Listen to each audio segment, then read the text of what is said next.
আগামী 29 তারিখ চাঁদপুর জেলা দুইটি উপজেলা নির্বাচন অনুষ্ঠিত হবে। আমরা এই নির্বাচন উপলক্ষে আমরা পর্যাপ্ত পুলিশ সদস্যদের দিয়ে নিরাপত্তা পরিকল্পনা সাজিয়েছি।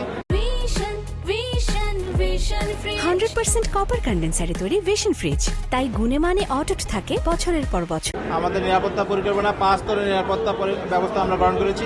আমাদের কেন্দ্রে পর্যাপ্ত সংখ্যক পুলিশ সদস্য থাকবে।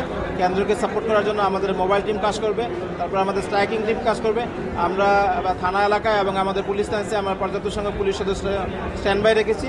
এছাড়া আমাদের বিভিন্ন জায়গায় আমাদের সাদা পোশাকে গোয়েন্দা টিম আমরা মোতায়েন করেছি, যাতে নির্বাচনকে কেউ বাধাগ্রস্ত করতে না পারে। নির্বাচনের বিরুদ্ধে যারা ষড়যন্ত্র করছে তারা যাতে কোনোভাবেই সফল না হয় সেজন্য আমাদের গোয়েন্দারা কাজ করছে।